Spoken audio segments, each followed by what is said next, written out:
Hello YouTubers and all who are tuned into my video.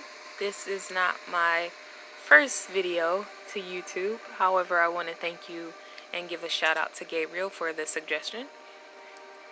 Our video today will be an E.S.L video. What does E.S.L stand for? It is an abbreviation for English as a Second Language. In this video, we will start out with our introduction. We will there move on to our common greetings, alphabet, and vowels. And as always, please make sure to like and subscribe or comment for suggestions and or feedback. So, we'll start with our introduction. There are a few facts that I want to look up in regards to language, and not only just the English language, but we're going to start with Google, our reliable search engine, sometimes anyways. So Google, what is the oldest language known to man? Okay, we're just going to press the search button. Okay, so it says the Sumerian language is one of the earliest known written languages. Sumerian writings span from 3300 to 3000 BC. In this period, records are purely logographic. The oldest document of the Proto-Literate period is the Kish tablet. Okay, that's awesome. Okay, now, when was the English language created? Okay, 1066. The earliest form of English is called Old English or Anglo-Saxon. Old English developed from a set of North Sea Germanic dialects originally spoken along with coasts of Jutland, southern Sweden, Lower Saxony, and I believe this is pronounced Frisia, by Germanic tribes known as Saxons, Jutes, and Angles. Okay, now let's look up one more thing before we begin. Google, what is English? Okay. English is a language, originally the language of the people of England. Worldwide, there are over 400 million native speakers of English, and over 1 billion more people speak it as a second language. So, I am a native English speaker, and it is my first language. I also speak French a little bit. Bonjour to any French speakers who may be watching this video. One thing I can say is I definitely love culture, and I love just learning more, and the more I speak with people from other countries, it's just beautiful to find out how powerful in general language is.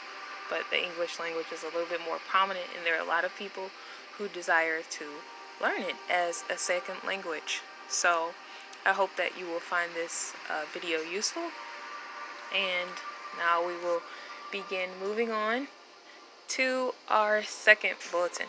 So we can just check that off. Oh, my handwriting is terrible. Okay, next, moving into greetings. As you guys saw, my opening was hello. Hello is the most common way to greet anyone. Friends, families, employers, both professionally and casually. People say hello or hi, followed by how are you. Normally after you basically welcome someone with a hello, that is a form of welcoming, you go on to ask the status of how they're doing, followed by a how are you, or how is your day going today. In our culture, people do they hug, or maybe they might high five or do a wave with their hand. I know in other countries they greet each other with a kiss on each side of their face, and I'm sure there are lots of other cool things that, people do when they're formally greeting each other. There is a very big distinction between formal English and slang. So where one might say, hello, how are you? Another might say, hey, what's up? Now, you wouldn't talk to your employer that way, nor would you talk to family that way. That would be form of slang for talking to closer associates, such as your, friends, or maybe other students that you do know. One thing I am finding interesting is from other countries how they greet one another, and just getting to hear them also talk in their native language. I'm not sure what English sounds like to other people who don't speak English as a first language, but I can tell you one thing. I've heard it said from most people that even as a native English speaker, I don't speak English well, and that's primarily from my friends, and I find that always to be so very funny. But the more that you practice with each other, and the more it will come natural and it will flow and words will start to make sense, and you can begin to pair them together yourself. Okay, we can cross that off. Hopefully I've explained a lot there with greetings. There are different types of handshakes. People create their own handshakes. They high-five each other, or they shake hands when they're meeting people. Or as I said, they greet each other with a hug. Okay, on to the more important part, the alphabet. All the way from A to Z. So I will show you on my phone as I begin to... Actually, let's write it on the board. Yeah, I think that will be very awesome. So, while I'm writing, of course, I will not leave you guys to do nothing. We can stare at the... Where is this? Oh, in Scotland, the UK. Isn't that beautiful? I just love looking at pictures of land and sunset and the clouds. More so because I'm a painter, so those are things I have yet to master painting, but maybe one day. Okay, so in the upper hand corner, when I turn the screen back around, you will begin to see that I'm writing out the letters one by one. So just bear with me. So I'll practice a little bit of patience. Our first letter of the starting alphabet is the letter A. A. Let's draw it together. Line up, down. Oops. Let's start that over, shall we? That's the great thing about a video and having a dry erase board. Even though there is room for mistakes, you can always fix them. That's another life lesson too, by the way. So let's draw an A together. If you don't have a pencil or pen ready, you can just trace along where you see my marker. So we go up, and we're going to go down, but we're going to make it slanted. So it looks like an upside down V. And right here in the middle, where they don't intersect, we're going to write a line across. There, you've just made your capital A. This is an uppercase A. This is a lowercase a. Let's write it together. So you're going to make a circle that goes all the way around and a line down. There you have your uppercase and lowercase a. Now, actually, this works so much more better. Great. Okay, now we're going to make the letter B. B.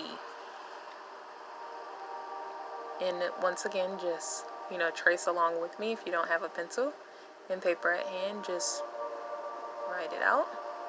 Even if you know the alphabet already, this is a great refresher before getting into vowels and everything else. So we made a straight line down. We're going to curve towards the top and bring it in.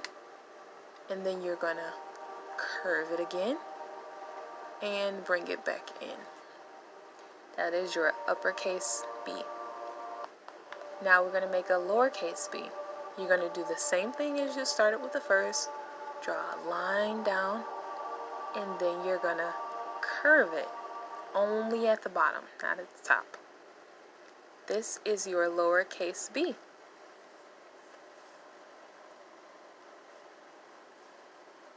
Okay. Now, we are going to draw my favorite letter of the alphabet, because it's also the first starting letter in my name. Yes, you can have a favorite letter in the alphabet. Don't let anyone tell you that. We're going to draw C. So you start, sometimes it's helpful to draw a dot where you're going to start and where you're going to end.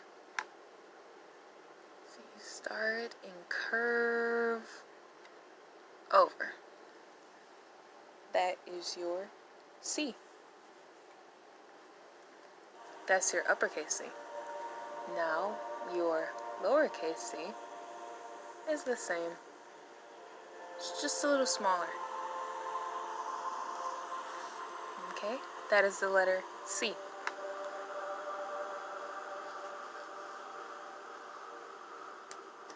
Next, the letter D. So we start with a line down, and just like B, you're going to curve, but just not twice. You're going to curve once. Okay, so I'll show you. D. Now for this one, the lowercase d, no, you're not going to draw a line down on the left side. You're going to start from right and then go left. Okay? So scoot over a little bit, draw a line down, and then make a circle going over. And there you are. The lowercase d looks like a backwards B. Try not to get the two confused. Okay? That is the letter D.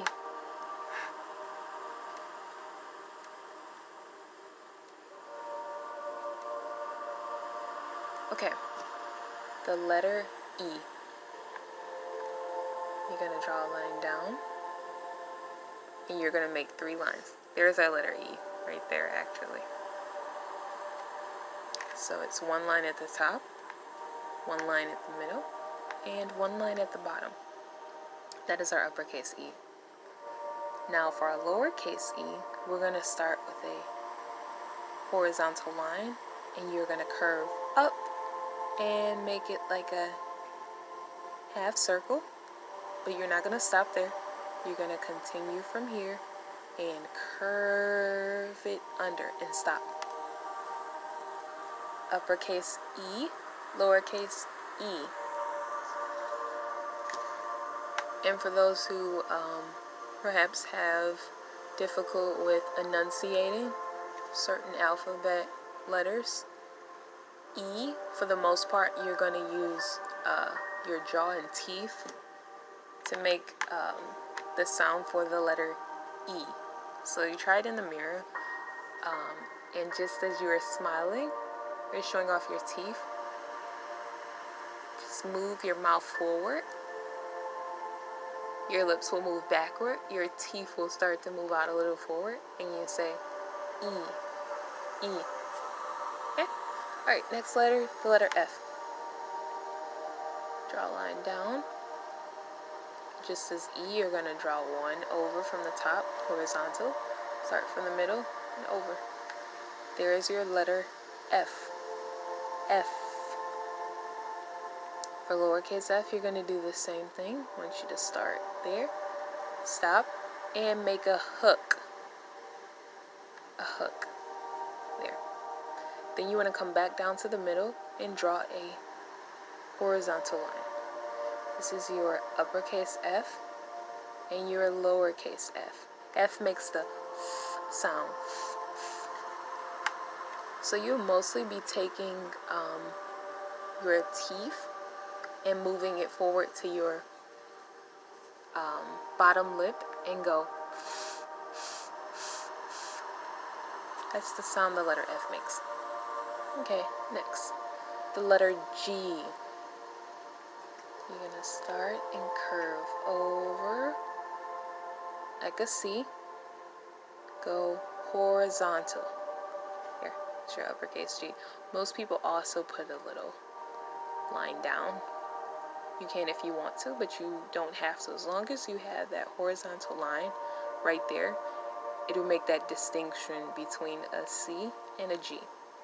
Okay, for lowercase g, you're going to draw a circle, a full circle. Stop. You're not done there. You want to make a line going down, and don't forget about the hook that we talked about. So that is the letter G, and G makes the g sound. G. Okay. Next, after G comes the letter H.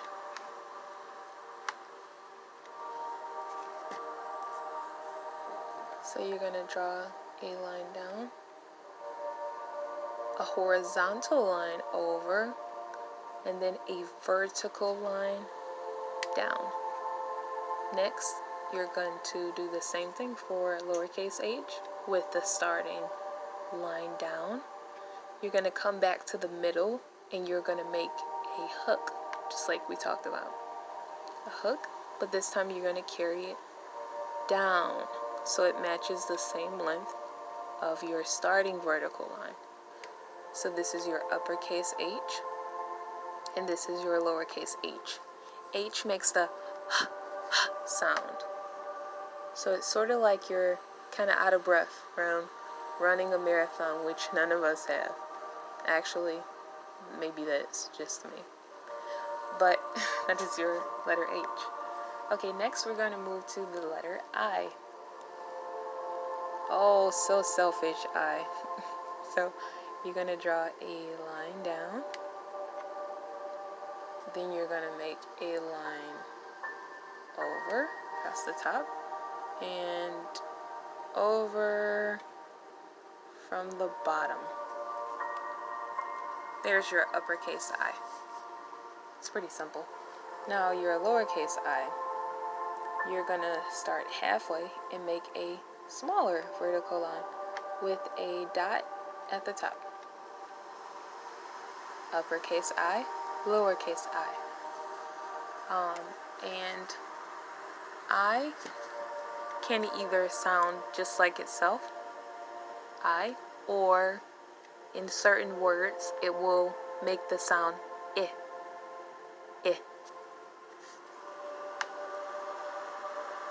Alright, next we're going to move on to J. First starting line. Curve, the hook, and a line across. Then you're going to make another hook and a dot there. Uppercase, lowercase.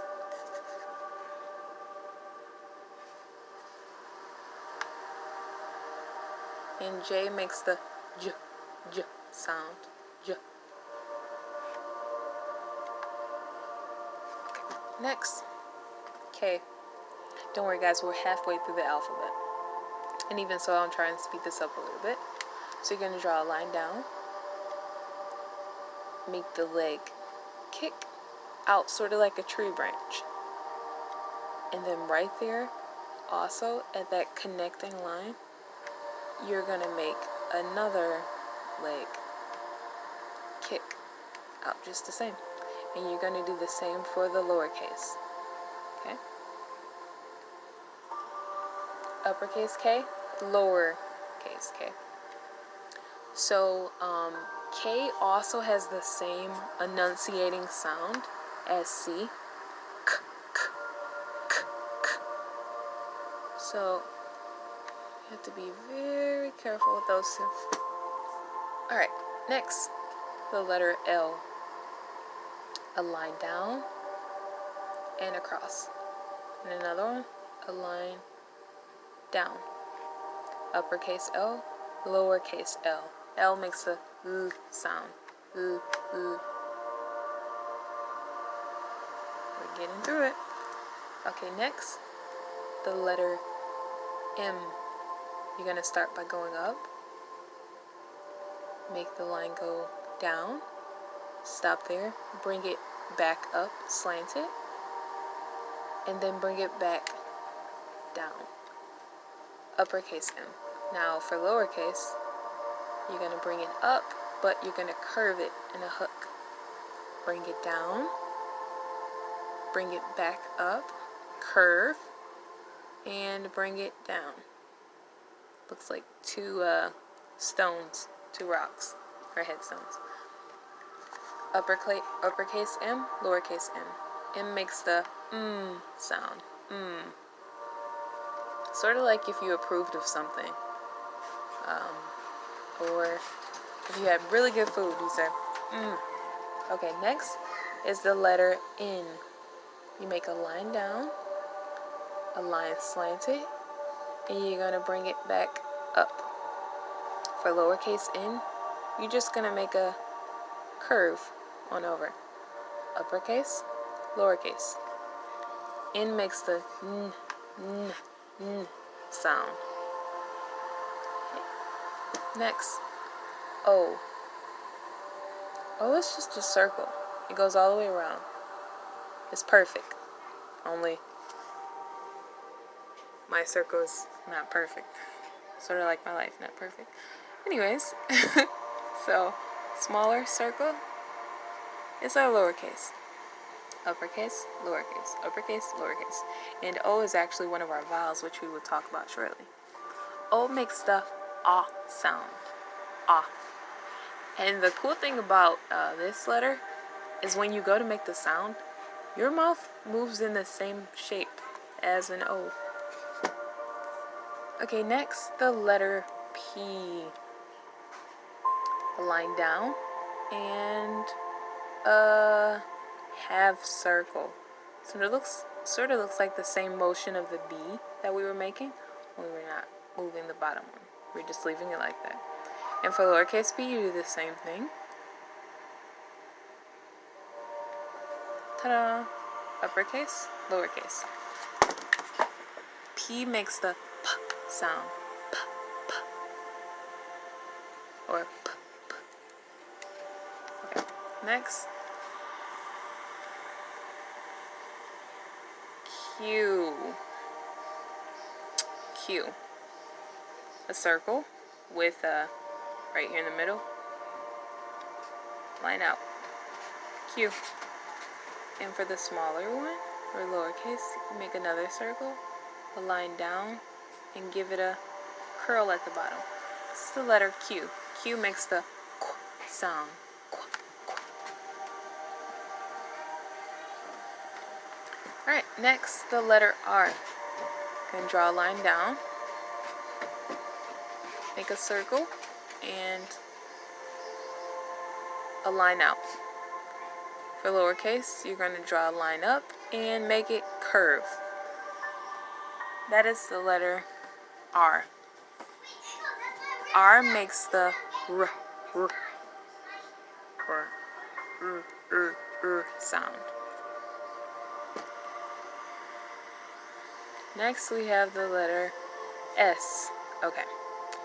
So I'm starting with a half curved O. And from there, I'm going to try and make it so you can see it. From there, I'm going to curve on over and curve down. It's like a squiggly line.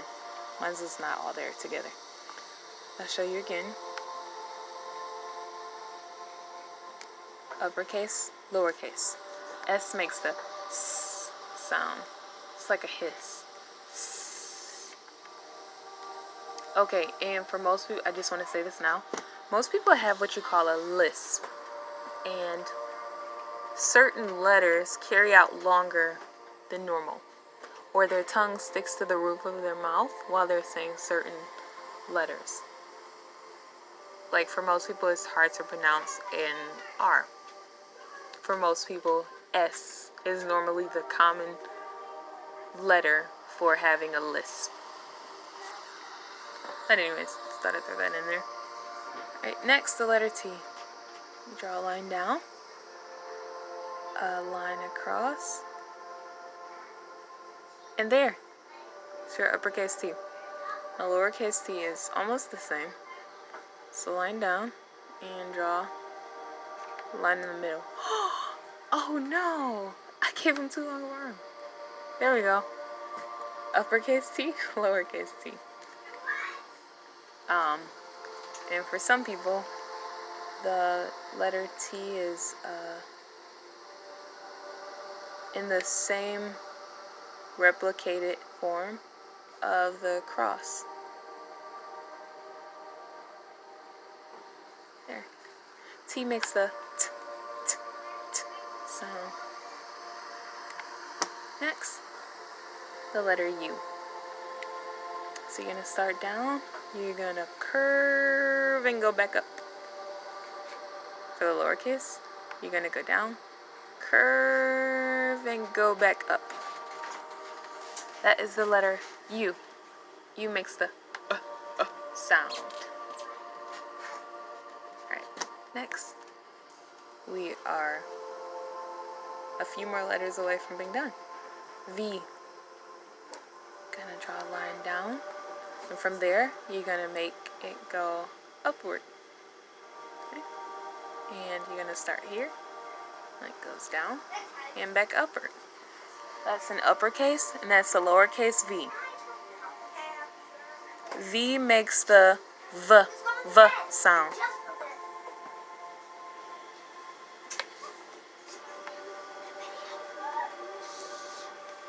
Alright, now we're going to do the letter W.